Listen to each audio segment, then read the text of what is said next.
Welcome to Rune Soup, a podcast about magic, culture, and the paranormal, coming to you from... My name is Gordon, and I shall be your host. Enjoy.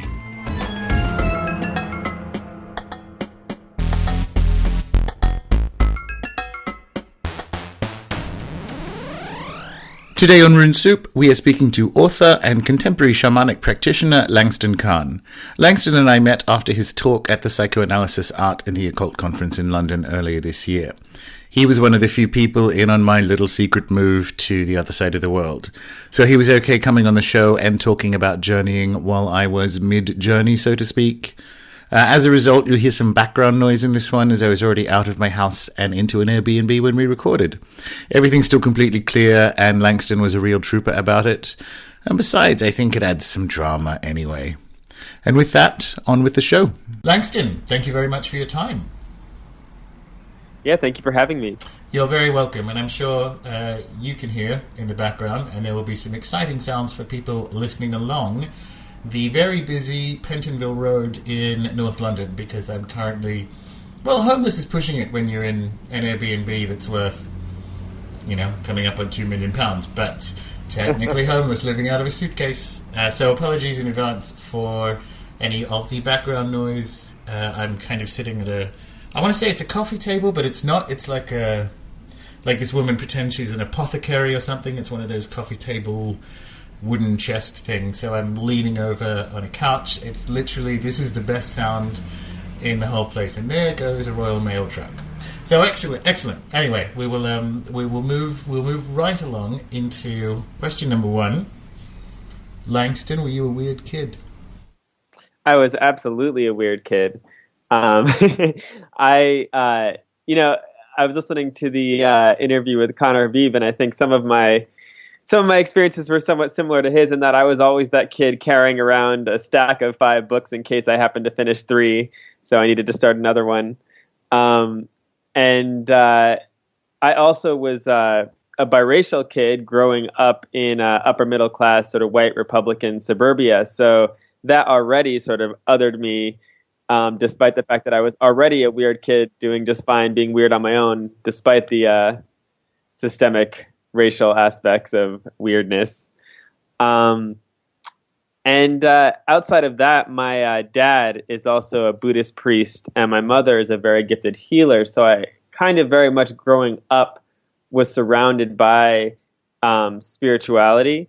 But then apart from them, I just started having a lot of experiences of random spirit experiences of my parents would find me talking to people who weren't there frequently. Examples of that? I mean, how old were you when that was happening? That was when I was around 4, like 4 or 5. And a lot of that I don't remember, actually, but my parents tell me. And so as I've come to know some of my primary helping spirits now, when I've told my parents about them, they've been like, oh yeah, I remember you describing something like that when you were little talking to me. So, it was just, I think very early I had a sense that the spirit world was there. But then I sort of lost that, as we often do as we're getting older. But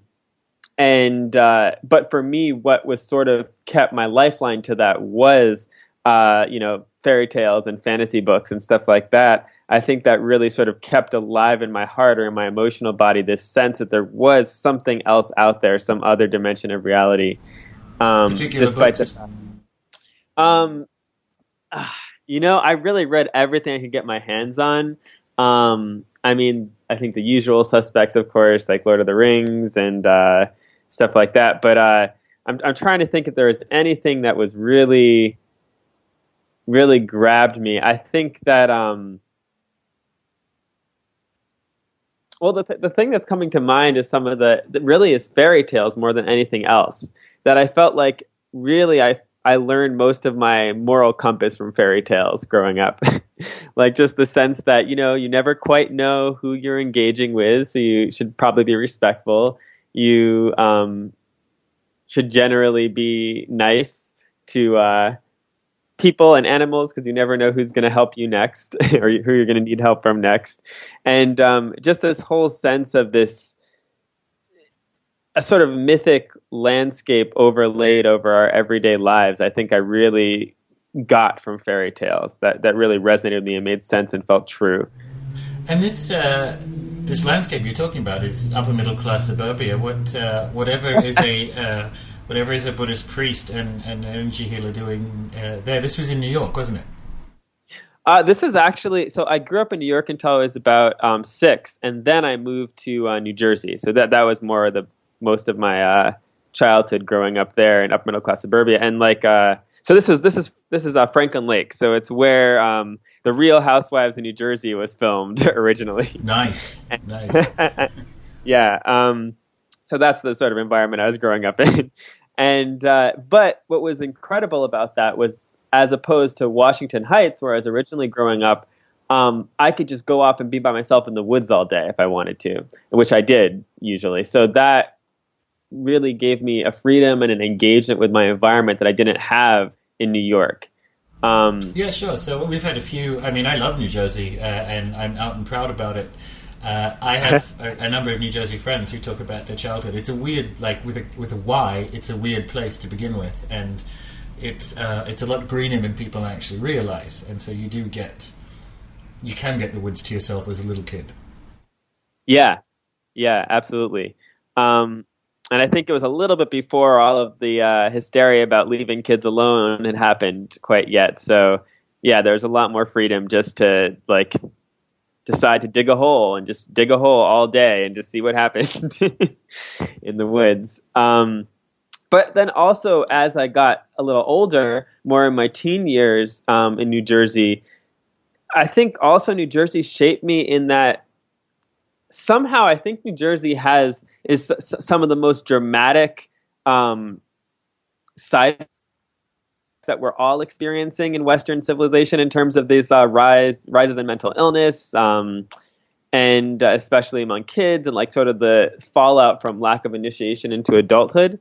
And so for me, I was just the people that I gravitated to it or were interested in were all people who ended up having various types of mental illness, whether it be bipolar disorder or depression, or were engaging in self-harm or self-medicating. And the people who weren't experiencing that kind of pain, I just wasn't that interested in, because they just seemed not interesting. They seemed sort of like the status quo was okay for them. How things were okay for them, and that didn't resonate with me. And but so then I just always had these people gravitating towards me for help, because their parents didn't seem much better off than they were often. Or even if they were, they didn't quite have tools that could help their children what they were experiencing. And it seemed that therapists and psychiatrists didn't really have the tools either.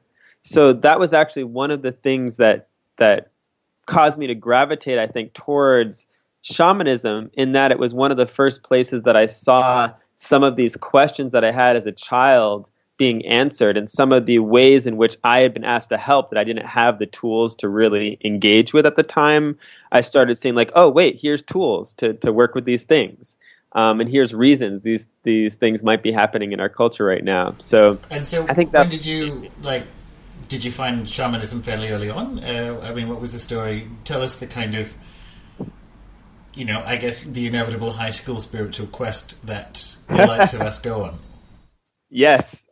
Yes and no. I had a very odd, I don't know if it's a coincidence, but luck of my parents took me to a Unitarian church because they wanted me to have some sort of engagement with the spiritual, but they didn't want to like force feed any one tradition down my throat.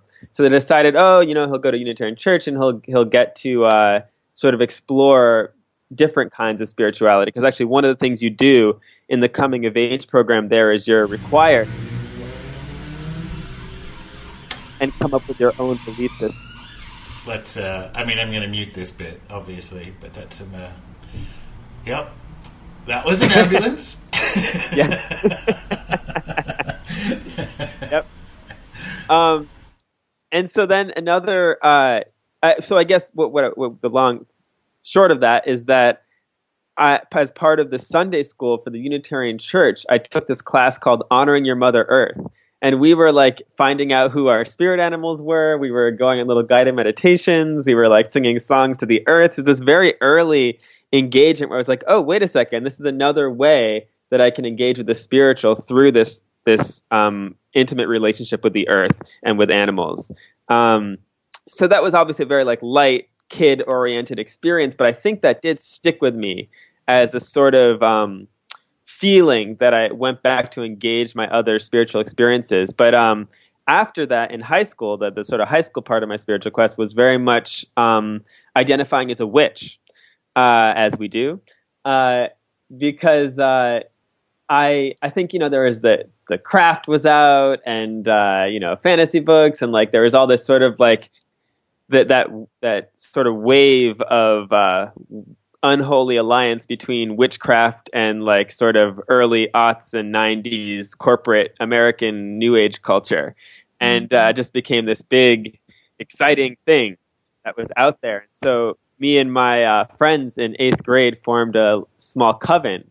And for a long time, long after they all sort of fell out of it because it was no longer like really cool or popular or fun for them, I was still identifying as a witch even into college. But it wasn't actually until my senior year in college that I decided, okay, if I'm going to identify as a witch, if I'm going to be, doing rituals and celebrating the holidays, I actually want a real teacher. I want to engage with this with the same level of seriousness that I engage with like my art. And so I found a teacher who was a Gardnerian witch, and she was really incredible, and she really helped me to see the roots of where all of this sort of neo-Wicca was coming from that I was engaged with, sort of filtered through pop consciousness, and online research, finding like Lady Ravenclaw's like online grimoire. And so for the first time with my Gardnerian teacher, I was really having engaged experiences in a sort of traditional British witchcraft setting. And she was very much a person who was like what you might call a hard guard, like someone who for them, Gardnerian Wicca is their end all be all and their, all they need, not because of ignorance, but because they have so intimately engaged with it, it really has become sort of their mystical path. So that was really valuable for me. But then after about 3 years of engaging with that tradition and various initiations, I was having more and more spiritual experiences outside of that context, like spirits coming to me in dreams, having various very strange synchronicities. And as I started to pursue those more, they led me to shamanic practitioners. And it started to feel like my religion was Gardnerian Wicca, but then my actual engaged spiritual experiences were happening outside of that context. And so eventually I decided to leave my coven and pursue more fully shamanic studies. So when you're identifying, let's just jump it back to high school, because I realize there's a piece we want to miss here, which I'm personally interested in looking at, which is if you were sort of playing around with, I guess, DIY witchcraft at an early age, did that interweave in any way with your kind of burgeoning sexuality, that kind of thing? I mean, did it sort of slide in and out of the general adolescent identity quest we go through? That's a good question. Yes and no. I don't know that witchcraft so informed my sexuality, though I do think that it was valuable to have an engagement with spirituality that held space for my sexuality as well, that it didn't feel like it was apart from it or separate from it. I think that I'm trying to, one thing that was very transformative for me actually was reading about Harry Hay, who I don't know if people are familiar with, but was one of the founders of the first gay organization in the United States, the Mattachine Society. And he also eventually founded the Radical Fairies, which was this organization that was very much involved spirituality and witchcraft, involved activism, and also involved a very unapologetic queerness, a sense of embracing also the sissy part of queerness and gender play, and sort of a reaction to this sort of 80s clone culture, so to speak.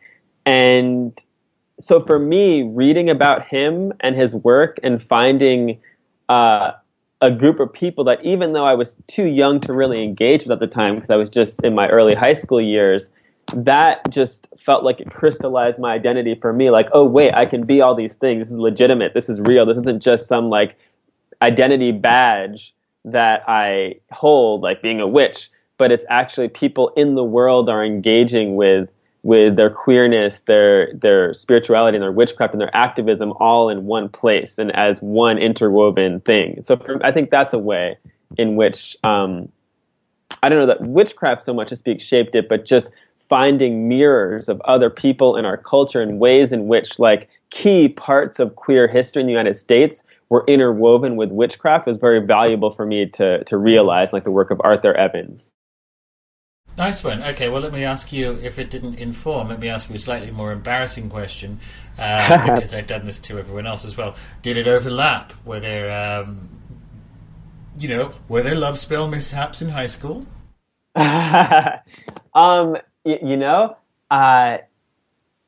Definitely overlapped, though I think even more embarrassingly than love spell mishaps, mostly how it overlapped was like finding old diaries that are like me constantly like talking to the god and goddess about how lonely I am and how desperate for a relationship I am, and that sort of stuff. More theistic approach rather than a thaumaturgical love spell approach to magic.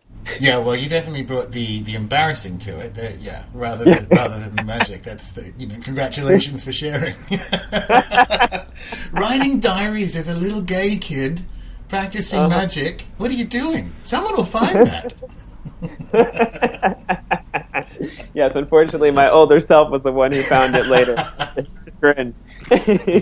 Cool. So, yeah. I mean, was the sort of spellcraft part interesting at all? If it wasn't something that you kind of, went down what everyone else did, love spell mishaps. Yeah. Was that something that you were kind of into at the time in high school? My approach in high school was, I did do spells, but it was so much more heavily for me a very mystic path in terms of doing, honoring the Sabbats and exploring the seasons in that way, and being alone, in a cemetery on Samhain somewhere with like a black candle, like working to commune with death, So for me, it was this very intimate engagement with sort of these archetypal forces almost, and deities, and less of like, I am going to use magic to change things. Though I did do that. I absolutely did spells, but honestly, the ones I did are not as memorable for me. I can't remember. Like I remember plenty of spells in like the last 10 years, but I can't remember when I was in high school really any spells that really stood out as like, oh yeah, and then this happened and that was so cool. I remember a lot of engagement with deity. Like there was this in terms of how interwoven sexuality. I was very enthralled with Dionysus, predictably, as a high school kid, and we sort of formed this whole. What we call the sort of cult of Dionysus, where it'd be like working to commune with Dionysus and engaging in these like, sexual play together. And I think that was a lot of how magic was shaping that period of my life, just giving me a framework to engage with sort of art, sexuality, and the sacred all as one thing instead of as these like different bisected parts of my personality. Cool. Okay, and what you mentioned there was also that you started to have sort of spirit paranormal experiences that more or less fell outside, as you were saying, the framework you were just talking to. I mean, what were some of them? What were the ones where you're like, right, okay, tell me some of them, and tell me the one that was where you drew the line and said, okay, I actually need to go and find something that kind of better models what the totality of what I'm experiencing. Mm-hmm. Yeah. So The first experience that really woke me up in a big way was I had been practicing on the Gardnerian Coven for a while, I think for a couple of years at that point. And suddenly I had this dream one night that didn't feel like a normal dream. It was like the dreams that are slightly other. And like you remember every detail crisply when you wake up. And you can like smell the scents, sort of. I've only had a few of those throughout my life, but this one, I was in a bed with my spiritual teacher at the time, and this animal kept landing on my chest, and it was covered in parasites. And the parasites were falling off and biting my skin. And so I turned to my teacher in the dream, and this is my Wiccan teacher at the time, and I said to her, can I tell this to go away? And she was like, yes. But they're meant to be with you. You have to first ask its name before you send it away. And so I did, and I received its name, and then it left, and then I woke up, and I was just like struck with this dream. And I took it to my teacher at the time. And this is actually a way in which really having a spiritual community at Coven was incredibly helpful, because each of us then went into trance and used some of our trance techniques in circle to journey to this spirit and see what was going on. I was thinking, is there something wrong with this spirit that's supposed to be helping? Do I need to somehow heal this spirit? And what came back was the spirit sort of laughing in my face and saying, no, you're the one who's fucked up. You have things that you need to fix and sort out. And I later read that was actually a very common experience in indigenous cosmologies as well, of helping spirits reflecting what's wrong with you by showing you things wrong with them. Because they're fine, they're spirits.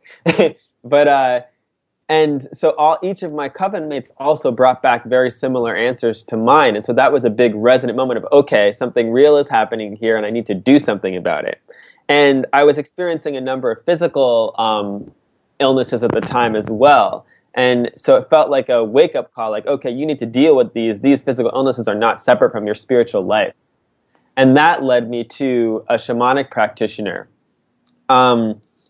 who, to sort of make a long story short, basically saw these black vines around me that he just pulled out.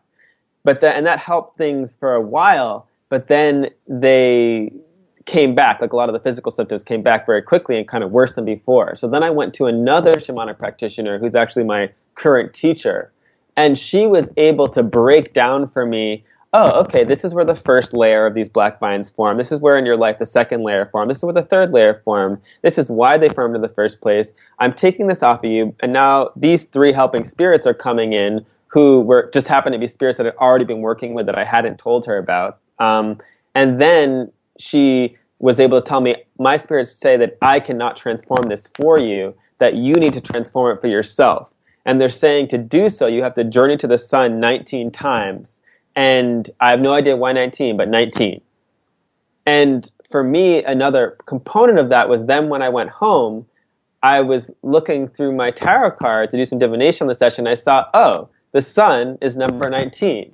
And this teacher wasn't involved with the tarot at all. So that just felt like, for me, another way of my spirits being like, wake up, listen, this is symbolic language for you.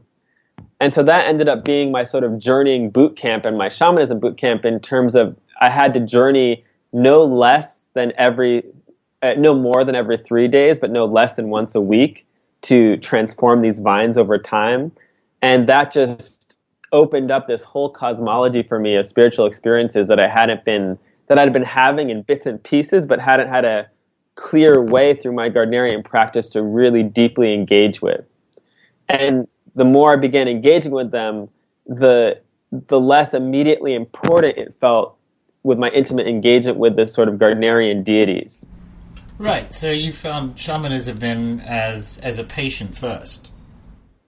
Yes, absolutely. As I think many people do. I think very few people. I mean, some people come because they want power or they want intimate experiences or they're already having crazy experiences. But often you come to shamanism in pain. You come because you've tried everything else and nothing has worked. I think that's true in all cultures, and even cultures that are more used to engaging with shamans. Like, no one goes to see the shaman because they're like, oh, this might be a fun way to spend my Saturday. Yeah, true. So then, we'll get around to a definition question in a second. After the session where you learned about the 19 sun journeys and the vines, what was like? Did you come out of the session and go, okay, well, I'm going to go and check the cards and use my other verification system? But did you have a what even is shamanism moment where it's like, okay, I need to level up my understanding of this? So tell that story, and then Langston, tell us what shamanism am. Yeah, what shamanism am. So I guess after that experience, I think I had already been sort of asking that question, because what was really wonderful about Gardnerian Wicca for me is because my teacher was so hard-guard, we were so stripped down to doing things as they're originally done in our lineage, that it was really a framework that was the same every single time. And I think the discipline of that framework and engaging on the Sabbats and on the the Esbats on the full moon and on the just once a month otherwise, just to do general training, really opened up my psychic abilities. And that's another reason that I was able to start engaging at the level I was with the spirits that were coming into my life. And so I was already sort of on this journey of what are these spirits, what's shamanism, what's this all about. And I guess that what ultimately sealed the deal for me was real in these journeys, this working to transform these deep patterns. I realized I need to study this more deeply, because this is solving problems I've had in my life for almost my entire life that I thought were just parts of me that could never be changed. And so I think even before I was really like, okay, so what the fuck is shamanism? There was a part of me that was like, I need to learn how to do this. Not necessarily how to be a shaman, but how to engage with these spiritual forces more effectively, because this is changing things for me that nothing else has in the same way. And I guess to move from that to like what the hell is shamanism? It's a good question. I'm not sure I know exactly. But how I like to use the word shamanism is just to give a like very brief amount of history. The origin of the word shaman obviously comes from, Evenki and Siberian people with their word saman. And so the shaman is kind of like what becomes like an anglicized version of that. But where that really became popular in our culture was with Mircea Eliade. He was an anthropologist who actually hadn't really ever engaged with shamans, but he had read a lot of anthropological texts, and he was very religious himself and very mystical in his own way. And so he was the first person really in contemporary Western academia to say, we need to pay attention to this. These people are not crazy. They're not hucksters. These people that are identifying as shamans in these cultures are actually more sane often than the other people that are in their culture, and they have tools that we need in the West, that we have a paucity of in the West right now. And he then took that word shaman and applied it to all different medicine people in different cultures. But I think what people often miss when they use his text is that he was explicitly saying, when he's doing these studies, for all of his inaccuracies and my own problems that I have with him, what he did that was really, in my view, correct was that he emphasized that the role of shaman is not the same as the role of the magician or the role of the diviner or the role of the witch. That there are those words in other cultures as well. This word shaman, this role shaman, you find in almost every indigenous culture as a kind of job description in and of itself that is different from these other spiritual positions. So it doesn't, just because you're engaging with the spiritual world doesn't mean you are a shaman. But when I use the word shamanism, then I think it becomes a little broader in terms of all of the indigenous technologies or just general human technologies for engaging with the invisible and unseen world, but especially in a context of working to create balance or come into balance with these forces, rather than seeking to control or dominate them or use them simply for personal ends. Not that there's anything wrong with that, but I think that, to me, the word shamanism is specifically applies to this context of a community-based system that is seeking to create balance with these unseen forces and the physical world. Well, yeah, I think that's a very good definition. If you look at the sort of percentage of, say, shamans among, like, the San people, San Kalahari, for instance, you end up with about half of men and up to a third of women, and most old women would identify with the sort of San word, which I can't pronounce because it's click language, for shaman. And that's not a witch or a sorcerer. You see in the cave art that the sorcerer is a very specific role. It is, as you say, it's like healing is almost too small a word for it. I think I like balance better. It's a physical, non-physical balance role. Mm-hmm. Would that be fair? Yeah, no, I definitely agree with that. And I think the San people are particularly interesting because they also very much emphasize that communal dynamic that I think is so integral to a practice of shamanism. That, if the healers are not doing good work or they're sick in that culture, it's understood that is because the people are not doing their part and their work. That it's a symbiotic relationship. You don't look at them and be like, "Oh, you shitty healer, do better." It's about like, oh, clearly if you are ill or not able to perform your functions because we are not performing our function as the people. And the idea, and that's what I think defines shamanism for me, this idea that it is not just about what the shaman, quote unquote, is doing. It is about what every person in, for lack of a better word, shamanic community is engaged in with their own spirit help, with their own body, with their own emotional management to create a stronger whole so that the shaman can do the really crazy stuff that needs to be done sometimes. Yeah, that's an important distinction. Again, staying with the sun, you'll get multiple family or tribal groups coming together to do, as you say, like a sort of all-tribal healing trance dance throughout the night, a couple of times every 6 weeks or so for something that is out of balance. As you say, it could be a sick shaman, but it's everyone on this side and everyone on that side, and it is, I think that integral component, you're correct, does need to have a light shone on it.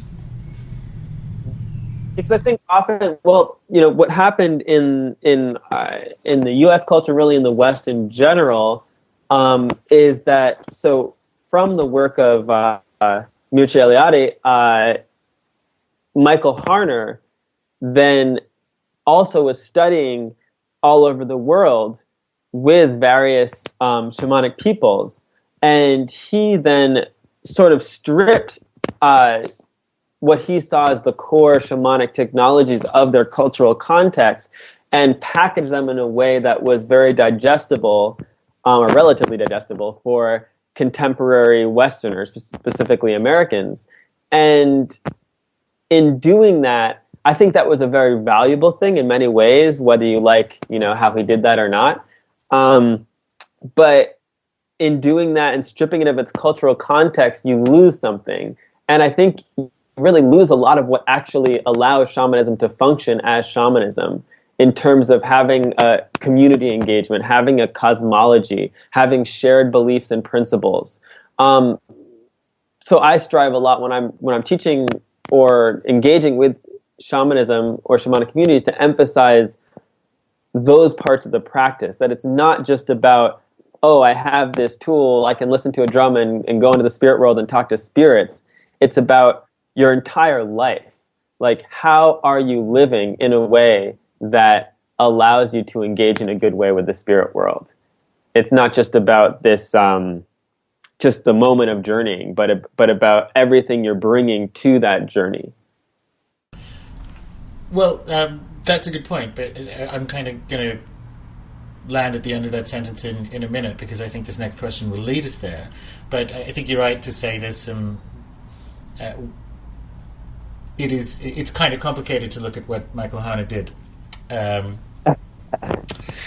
I think we should look at it. And funnily enough, kind of landing where to give him the good bits, which is to sort of extract technology out of context, and you can do that. I mean, I'm a chaos magician. It's these are things we do.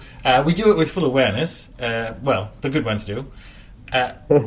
When you're talking about that essential community integration component of shamanism, and you're specifically talking about the American West, it's not there, right? So it's not actually there at the moment. That kind of shared integral shamanic worldview isn't there in a kind of post-industrializing late capitalist economy. So the good bit, as far as I'm concerned, with Hunter is like the damage that there's no way he could do any worse damage like introducing this technology into a late capitalist culture. It is the opportunity to have that shamanic worldview build around it like an artificial reef once it gets into a new cultural context. But of course, the negative component is the sort of unavoidable politics of the unavoidable politics of comparison. I think comparison's important, but it comes with politics. Yes. Yeah, I think that's definitely true. I think there's some. I mean, I guess that what I often see in terms of like a danger that what Michael Hardin could create. I guess the thing I see most frequently is people who are engaging with shamanic tools, and maybe have even successfully done some personal work using those tools, but then when they seek to engage with sort of the wider spirit world, for lack of a better way of talking about that, or engage in work on behalf of other people where they have to exit their own personal process and actually engage another in their process, they often are unable to if all they have is the technology. If they haven't sort of, like I often find, people don't have the boundaries in place to be spiritual adults, then they, in terms of like not approaching the spirits as their parents, but actually able to come from a place of power and beliefs and principles that they live by, then what happens is they're sort of stuck in a shamanic playpen by their helping spirits. They might have perfectly authentic experiences with their helping spirits, but it's only in their own sort of imaginal personal landscape that doesn't touch into the wider world.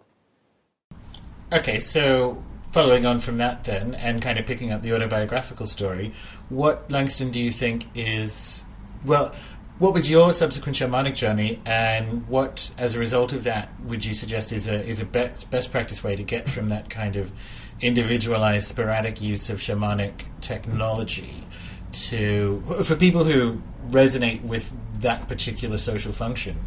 Tell us your story, and then we'll sort of talk about how that works, is what best practice looks like in the 21st century. Absolutely. Yeah, I guess in terms of my story, really what led me on the path of being able to step outside of that own personal process was really this something called the cycle teachings, which is taught at the Last Mass Center for Shamanic Studies. And what that is it's a 4-year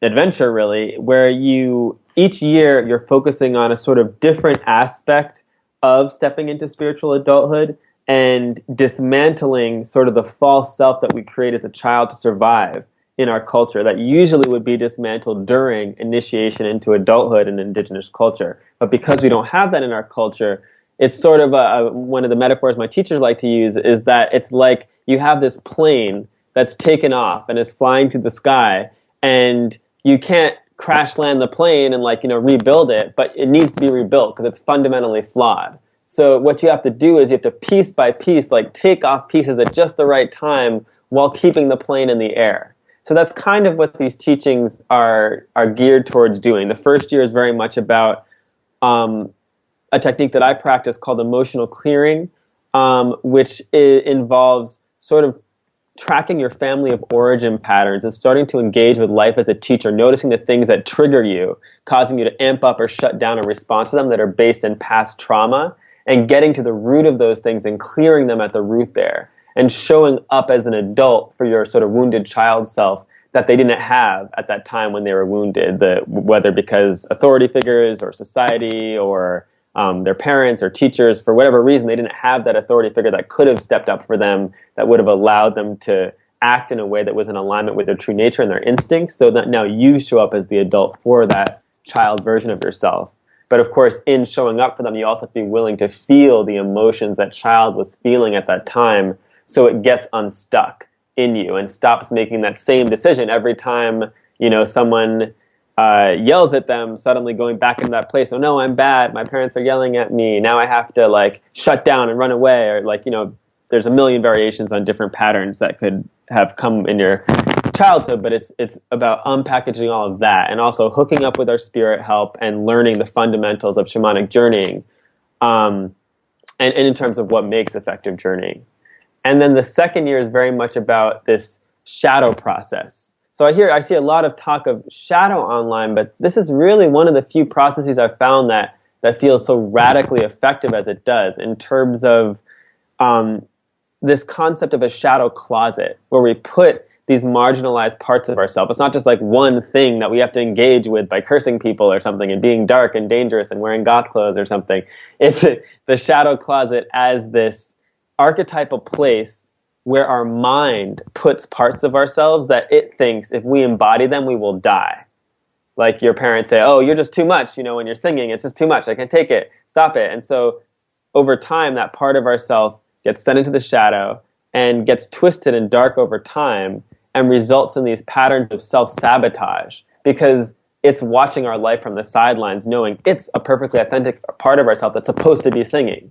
So then when we actually later in life are like, I miss singing. I used to love it as a child. Let me try to do that. Then we suddenly start sabotaging ourselves from actually doing that thing, because that part of us in the shadow still is like, you're not going to do this without me. I'm not going to be sitting here tortured while you're having fun singing. And so then the third year is all about unraveling the stories of what it means to be a man and what it means to be a woman and how we're allowed to use our power, and getting back to these more archetypal relationship with power in terms of true yin and true yang energies, this very sort of Taoist philosophy, because we in our culture don't really have a relationship with divinity or power that isn't very gendered and isn't very complementary dualism as yin and yang are. And then finally, the last year is all ancestor work. So resolving the unresolved baggage of the ancestors in our line, at least big patterns that are still keeping us from doing what we've come here to do. Because in indigenous cultures, often they don't have that kind of technology. They have technology to help move dead people on, maybe like sort of psychopomp work. They have technology to elevate our ancestors, but they don't necessarily have the technology to deal with the widespread lack of any tending of the dead that we have in Western culture. So that year is very much about tracing back these patterns of the unresolved dead that have snowballed down the lines and are now causing problems in our present day life. And then once we move them in the ancestral realms, then we can clear those patterns in our own life. And then finally, there's the dismantling the false self fully that we created as a child to survive. Now that we've sort of gained all these allies and sort of shimmied a sort of crack and into all of these dynamics that we're stuck in and are more aligned with our authenticity. So for me, that was sort of my path towards getting there. And I don't think it's the only path by any means, because I see other people, finding their own ways to that place. But it's very much a willingness to relentlessly sacrifice the parts of yourself that are limiting you from doing what you came here to do. And this sort of idea in an indigenous cosmology of soul's purpose, of this energy that you came here to this planet to embody, not like to be a teacher, but this energy that you're constantly looking for bigger and better vehicles to express and orient yourself to. And a couple of points. So with the sort of principle, coming back to technology, quote unquote, the principal one for this process would be journeying, right? Yes. Now, and this kind of comes back to my Michael Harner observation. You're using a lot of American words there that you don't tend to hear too often in the outskirts of Alice Springs, like inner child and all this kind of thing. But there are, and correct me if I'm wrong, there are corollaries to ideas like this in existing quote-unquote shamanic cultures that are around today. Yes, there are, and this tradition is very much grounded in a lot of indigenous technologies, but also has been given somewhat by helping spirits as well. So it's a combination of both. But I guess many of these problems, say like wounded child stuff, you don't see as much in indigenous cultures because of initiation into adulthood. I think we really underestimate how damaged our culture is by not having people tending birth well, not having people tending initiation, and not having people tending death.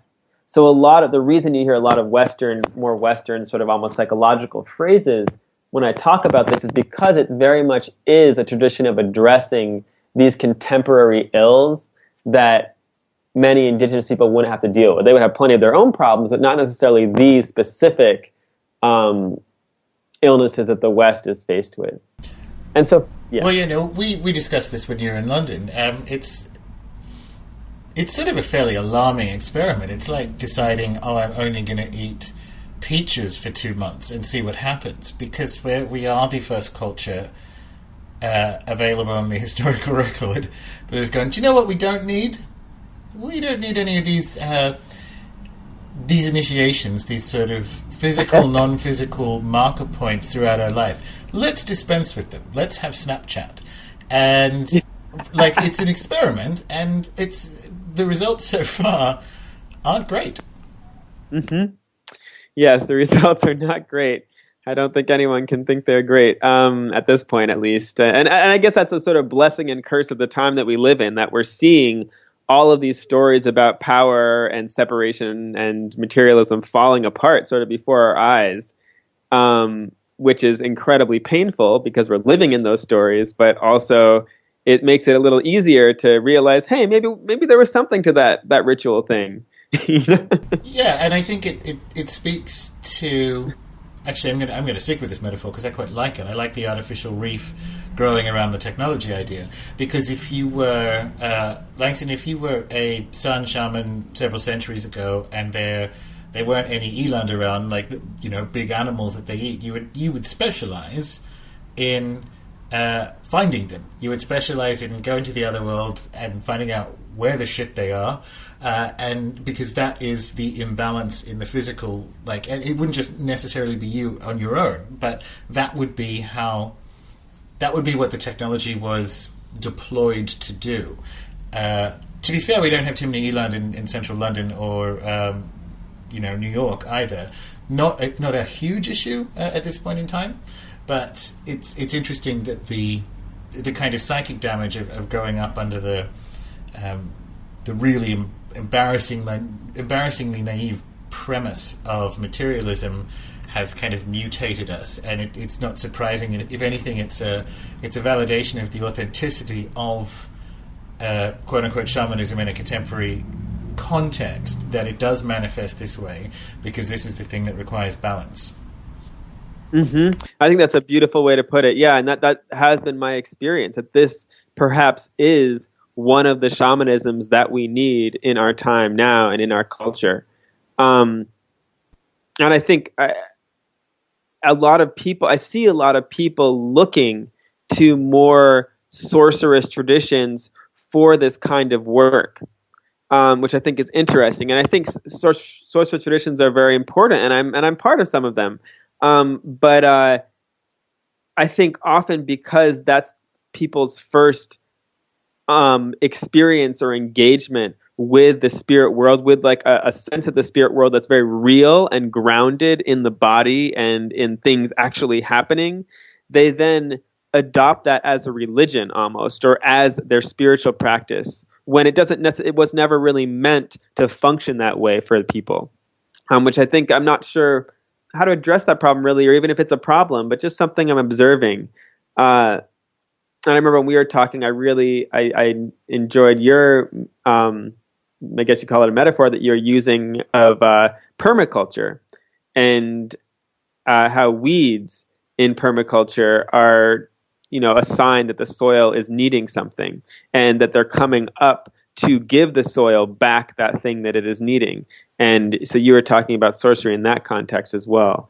So I think we're just I think it's the non-physical side of the lack of initiation, which is we've gone not that long. I mean, you've just finished Chaos Protocols, and I mentioned actually, at least for people who have Catholic somewhere in their family tree, and proper Catholics, it's really only been about 60 or 70 years that we have not had, and I'm talking white people here as well, it's really only been 60 or 70 years that we haven't had a framework for having spirit contact in our life. But that's a long time to leave the soil to kind of compact and drain of its minerals and so on, which means as the spirits are returning, which they are, because materialism is falsified, and this appears to be a thing that happens as cultures flirt with the idea of collapse, and so I'm not really... we did a good long chat about this in the car, which was it's mostly good that people are doing this stuff, because at least it's, at least there's spirit interaction back here on Earth. However, it's too early to say whether or not, as you say, it may not be the appropriate thing for someone who's on a journey that requires more balance, but they may well get there. They're certainly one step closer to it, having at least, kicked a bit of sorcery around, than if they hadn't. Mm-hmm. Absolutely. All right, sorry, that was another car going by. I'm riding the mute button here as much as I possibly can. It's all good. We fix everything in post, kinda. One of the other things we chatted about in the car was, and I found this really interesting, that it's kind of been your experience in this sort of shamanic end of the Western spiritual spectrum, is the need to move past the 101, the hey, this works. And I really resonated with that, because having just written a couple of books, and one of them for a publisher that specializes in how-to books, I initially said no to that, because I'm like, this is actually the last thing we need at this point. But it's really, I think, encouraging, and this is kind of coming back to the permaculture metaphor, encouraging that on a wider group level, the 101 set, people can be new, that's legitimate, but the kind of discourse and interaction is sort of jumping up to 201. And can you give us some examples of what that looks like in your life and your experience? Absolutely. Well, I guess just to talk a little bit about what I mean when I'm talking about quote unquote, first wave shamanism. This is actually very much a concept that my teacher was actually ranting about one time, and very much struck me as something I had also been resonating with strongly. But just the sense that people, as they're coming into these traditions, you inevitably start with, oh my God, this works, or oh my God, there's I have helping spirits, or oh my God, there's synchronicities happening, and there's of course also the doubt that keeps coming up, oh, are my journeys valid? Am I just making this up in my head? Inevitably, when anyone's beginning, those are some of the first questions they're going to be asking. But then I see so often that people get past there, and they know it works, but they're still just doing the same things they were doing when they were asking, does this really work? They're still having maybe a monthly journey circle or a monthly magical group that meets up and does spells together or communes with deities together. There may be, engaging in spells occasionally. Maybe they're even when there's a big thing that happens, it's very tragic, then they're doing some sort of action towards that tragic thing, or vengeance action in the case of witches. But there isn't the sense of, okay, if we know this works, how do we stop compartmentalizing this in the neat little spiritual part of our life? That Saturday class that I have, or that Sunday journey circle that I have. And how do we take that and actually start asking ourselves, what would it look like? What would it take for me to become on the level of other professionals in our society who are trying to solve the big cultural problems of our society, like say the banking system or the medical system, or even things as basic that we were talking about as like not tending birth and not remembering the names of the children so they have help when they get here in remembering what they came here to do, not initiating children into adulthood so they can drop their childhood baggage and again remember what they're here to do and step into their power and not carry all these wounds from their childhood and then be living as adults as still wounded children driving the bus 90% of the time. And how do we tend death well? How do we start actually making sure that spirits are making it to the ancestral realm so they can come back as true ancestor helping spirits and not just be dead people and ghosts that we're swimming in a sea of and making us have the illnesses of much older people.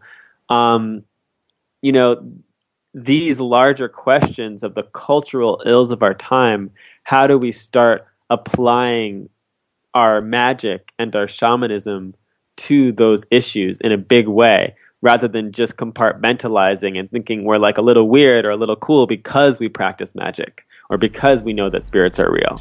Yeah, that's I'm going to use a less environmentally friendly metaphor now that I've used permaculture a couple of times, which I see this all the time. The trouble is, this is a really interesting topic. So magic or shamanism, so you're in this funny situation in the West where your cosmology is also your hobby, and I know that will offend people, but it is. And particularly with magic, it's like becoming a mechanic and either not having a car or having a car and not taking it anywhere, and essentially just looking at the inside of cars and tinkering with them.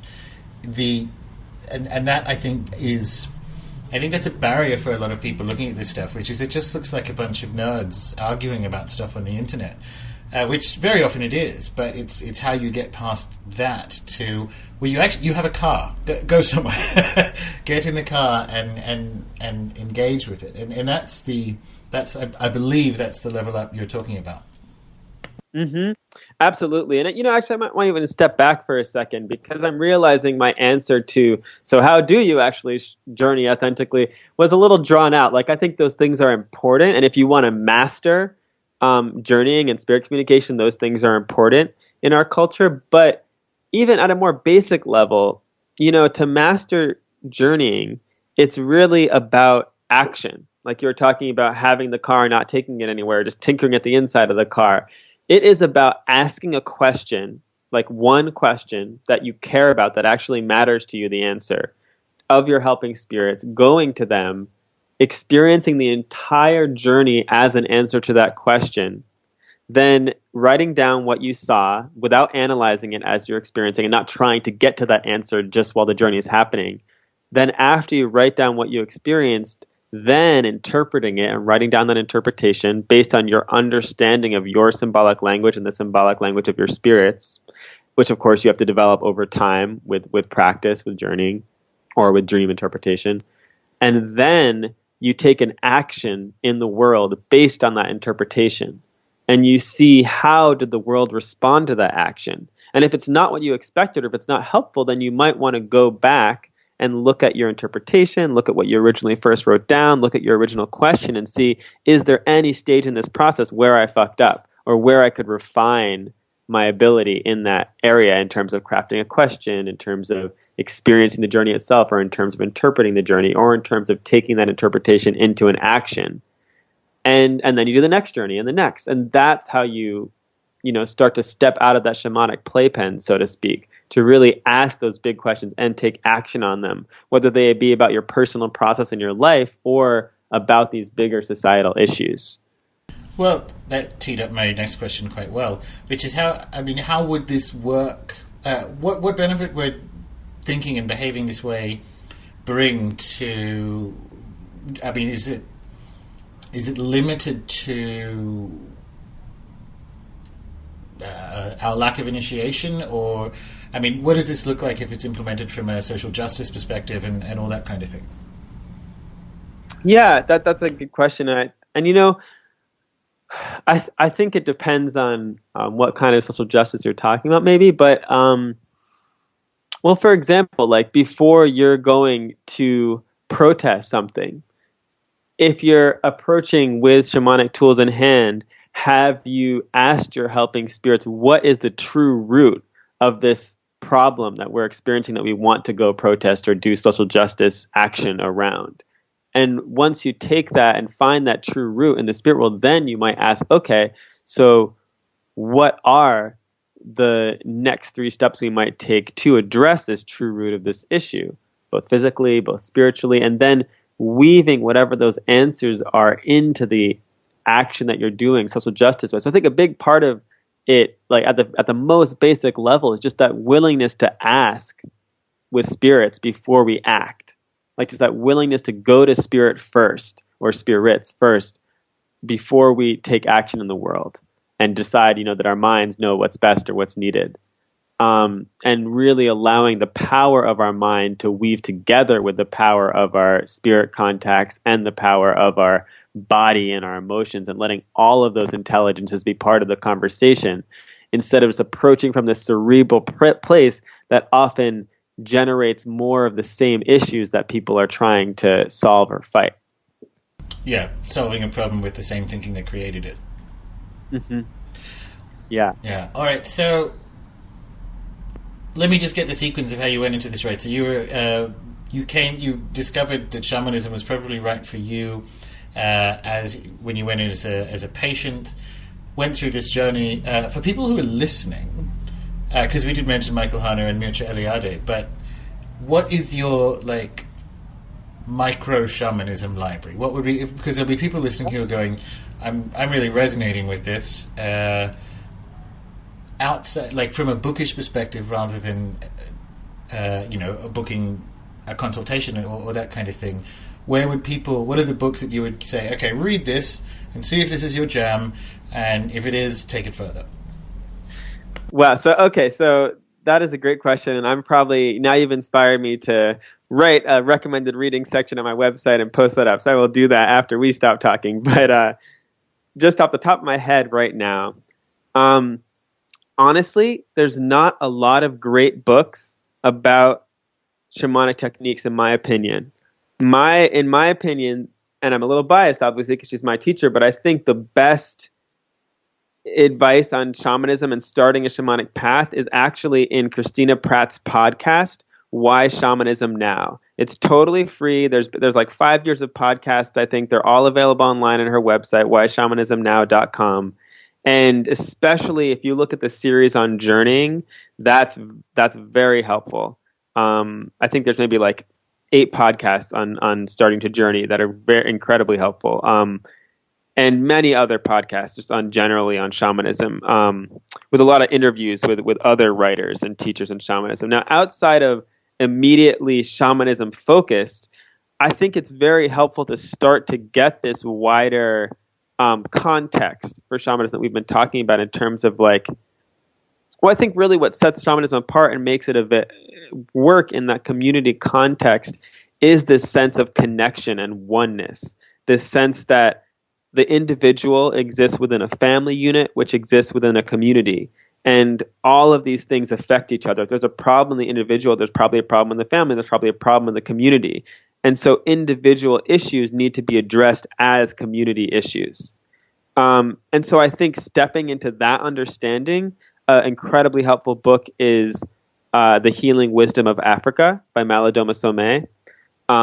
But really all of his books, also Of Water and Spirit, which is his autobiography and or memoir, and also of Ritual, Power, and Community as well. So those are 3 incredible books by him that just help you to start to understand how to step into this different way of looking at spirituality and at the world through this lens of an indigenous shamanic culture. If you're interested in the San people, which you were talking about a lot, I think one of the best books is The Way of the Bushman by Bradford Keeney and Hilary Keeney.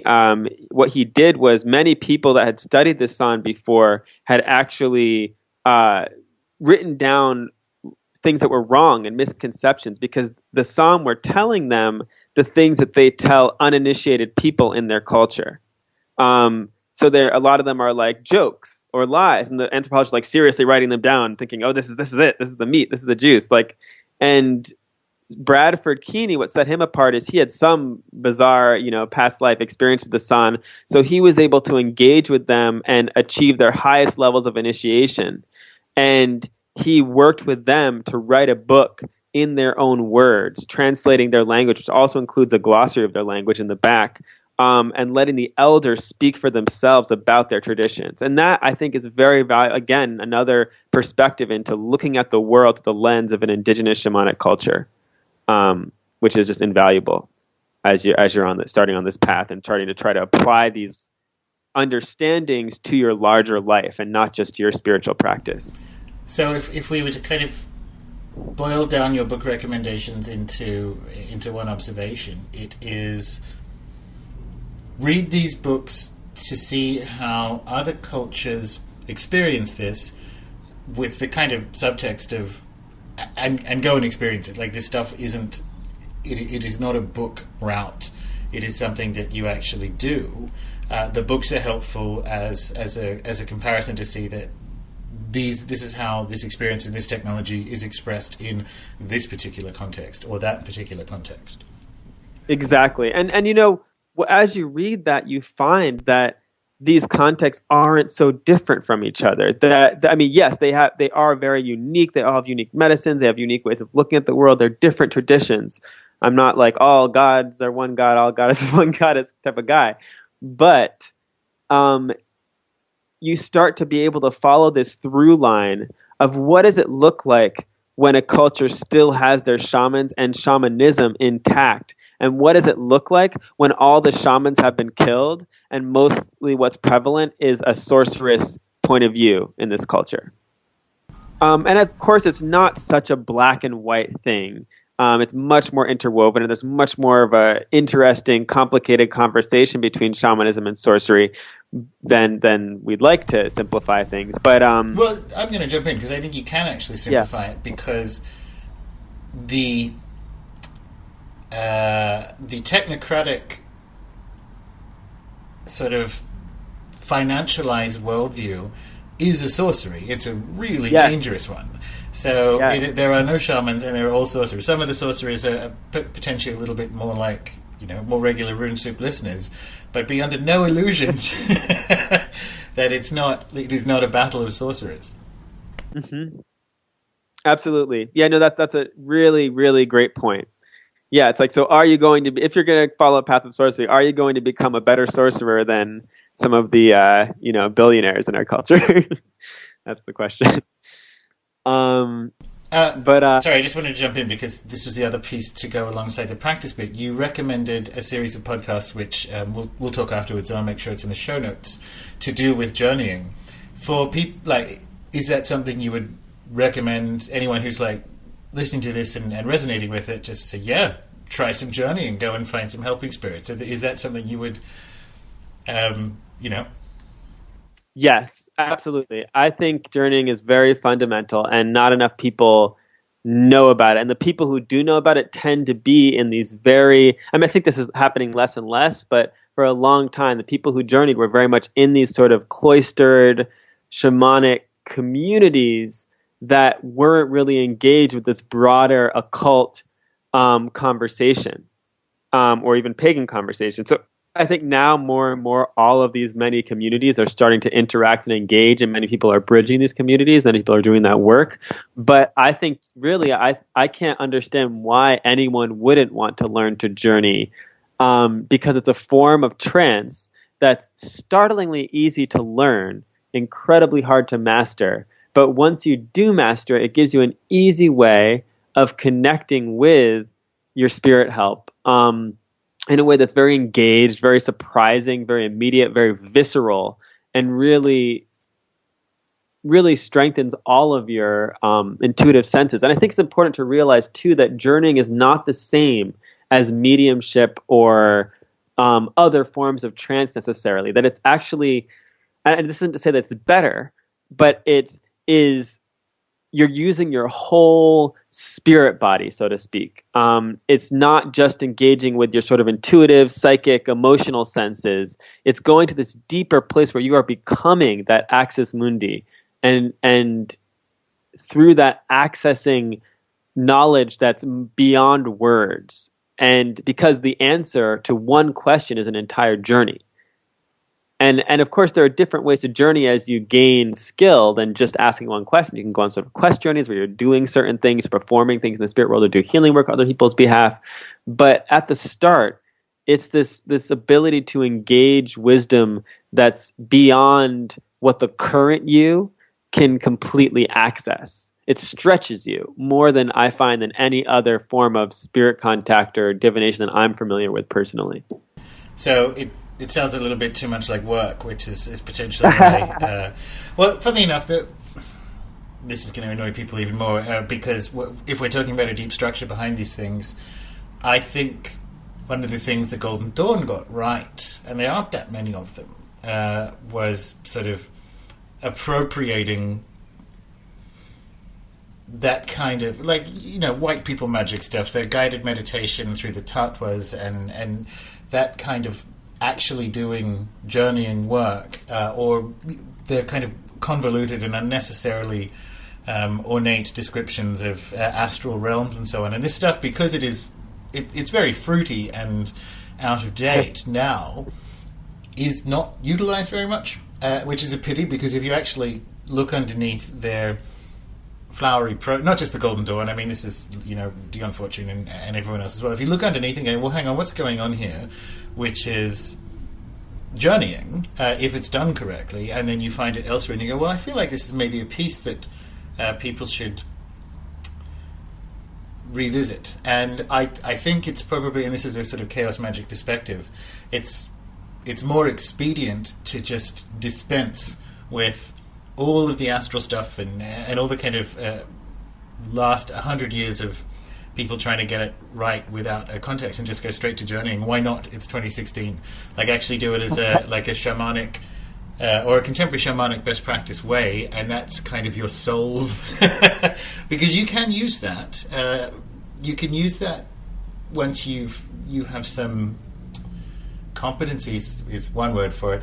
Once you have some experience with it, you can actually use that similar process to go to places that might be a better match for your Kabbalistic cosmology or whatever it happens to be. I think the journeying way of doing it is better, and I think it's, so we're kind of swapping the pieces around. Instead of going from a guided tattva meditation to journeying, if we go journeying back into the Western esoteric tradition, you'll probably get more out of it. Mm-hmm. Yeah, I would absolutely say that. I think in my experience that has been true. I think it's interesting too, just to, in terms of journeying, that the delineation that happens between journeying and other forms of trance, like, oh, that's shamanism, so I don't do shamanism. Whereas, like, I'm always interested where people draw the lines with these labels and words. Like, I've had people who are involved in African diaspora traditions that, while very sorcerous, I think of as very shamanic, or at least coming out of shamanic cultures, then the people participating in those, when they hear the word shamanism, think, oh, that's not for me, that's not something I do. Like, that's a different ball game. So it's like I'm in this weird place of simultaneously wanting to define shamanism as something that is actually different in certain important ways, but also it's all shamanism too. So it's like this hard line to. Well, yeah, it's a problem, because, as I would suggest, and I think you'd agree, that the sort of earliest spiritual tradition we see on the historical record, we could call shamanism, right? So everything comes from it, and nevertheless, here it is standing next to all this other stuff. And you go, well, you still are, and then aren't. But I mean, this is the silly label game that happened. Yeah. This comes back to what I said about the hobby. These are really interesting topics that people get very passionate about, because it matches how they experience the entire universe, but it's also a hobby. It's also it's like following a sports team or anything else. You get a bit, two different minds are experiencing where your path begins and ends. And I think another reason people might sometimes shy away from shamanism is it does really require you seizing your own power in a certain way. That I think people are often seeking power. They want powerful things and powerful traditions, but they don't want to just say, oh, actually, I am already powerful. In terms of like the desire to connect with, say, a deity or a popular folk saint or spirit that many other people are already familiar with, versus working to connect with the spirits that are already walking with you, that have been with you maybe since your birth and are solely invested in helping you do what you came here to do, because that requires a certain trust of your own spiritual experience and a certain level of discernment and engagement with your own body and its intelligence. I think people sometimes shy away from that, and understandably are much more prefer to be working with something that someone else can tell them, oh, you're doing this right, or you're not doing this right, or you're I had the same experience with that spirit, and give that kind of feedback. So I think that part of it is a need for courage, for the courage to really step into those sort of unknown places inside yourself where these spirits that are already walking with you are waiting to engage with you. And for me, what's been most helpful in gaining the skills to do that was my emotional clearing practice. Just because it's very much a way of giving you tools to work with what your actual life every day is presenting to you, using the wisdom of your body. Like, how is my body responding? Oh, when this happens to me, my body actually recoils. So there's something I need to investigate there. And then that grounding of and dissolution between dissolving between the separation between the spiritual and your everyday life is, I find, what's most helpful to starting to wake up and see, oh, these are the forces that are already here to work with me in my life, and that I might be easier to engage with than this other deity who I have to spend years developing a devotional practice with. Not that I wouldn't also recommend that, but why not start with the spirits that already have your best interests at heart? Yeah, the emotional clearing is a good baseline, because you mentioned courage, but and it kind of goes in sequence. So emotional clearing enables courage and that sort of discovery of, oh, wait a minute, no, I am already powerful. And you do risk running off into, because I get asked, I write a book and I'm happy to hear from people. I get asked questions. I get asked the right, wrong questions a lot of the time when people email in. It might be something to do with, do I need to get the ancient Greek pronunciation correct? Now, that's a right, wrong question, because you're halfway there by considering it important to make an effort here, and you think, gosh, there's something going on. Like, wanting to get it right means that you don't have the confidence that this is going to work this way, or even don't have the confidence to go and find out for yourself. And you go, God, like, you've asked the right thing, kinda.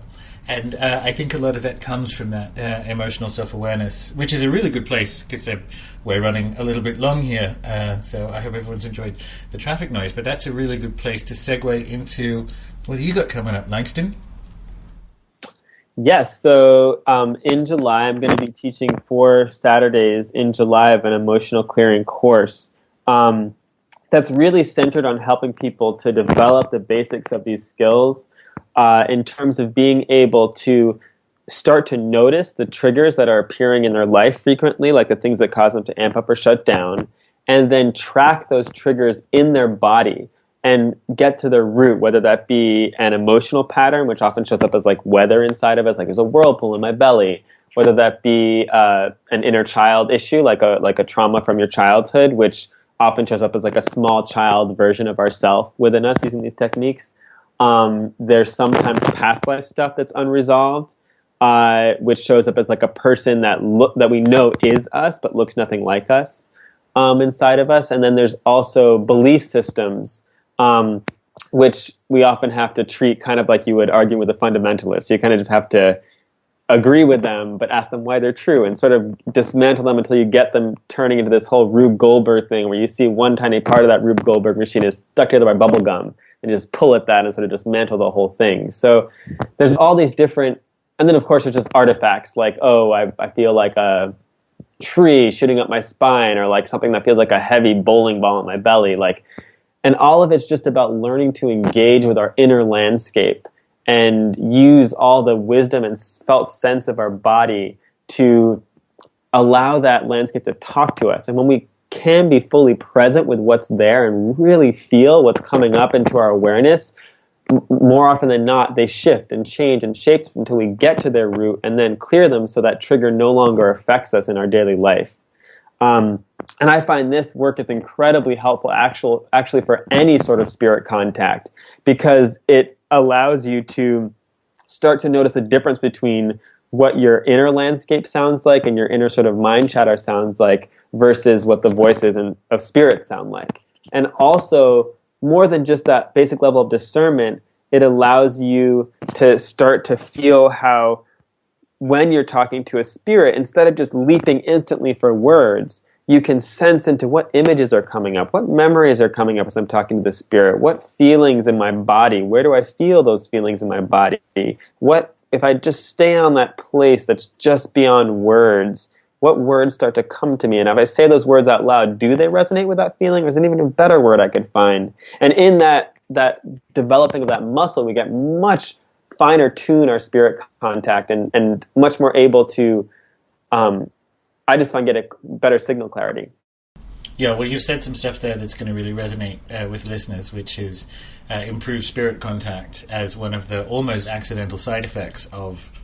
I mean, these things are interrelated, so not necessarily, but improved spirit contact, because I think that's quite important to recognize, and it's something people are so scared of, less than perhaps they should be, is that, am I making that voice up in my head? And you go, well, that's one way to find out. Yeah. Yeah, I think it's always interesting how you say you'll heal your trauma, and people are like, oh, I don't really care. I don't know if I have the money for that, but you'll improve your spirit contact. Okay, here's my money. Yeah, exactly. Just throw in, better sex, and so... So, but I do find that they do go hand in hand, which is nice. Yeah, absolutely. So, Langston, if people would like improved spirit contact, better sex, or emotional clearing...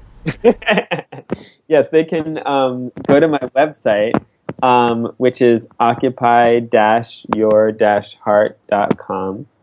And if they go to online courses there, they'll see it right there and they can sign up. Nice one. And you also run a practice out of Brooklyn for people in the area. Yeah, I see people in person as well. So you can also, that's also through my website, you can contact me, and I'm always happy to see people in person. Brilliant. And of course, that will be in the show notes. Awesome. Well, thank you very much. It was a pleasure to talk to you again. We had such a good time going out to Avebury and back. Yeah, thank you so much. That was incredible. Yeah, absolutely. Well, this has been fascinating. Thank you very much. Talk to you later, Langston. Bye. Langston Kahn, ladies and gentlemen, talking the lack of initiation in Western cultures, differences and similarities in shamanism across time, emotional clearing, and the importance of journeying. If you're keen on taking his upcoming course, then all the details will be available at runesoup.com. And if this is your sort of thing, then please do subscribe in iTunes, Pocket Cast, Stitcher, or on YouTube. Most of the show discussion happens at the RuneSoup Facebook page. Otherwise, you can reach out to me on Twitter, where I am Gordon, Gordon_White, WHITE. Until next time.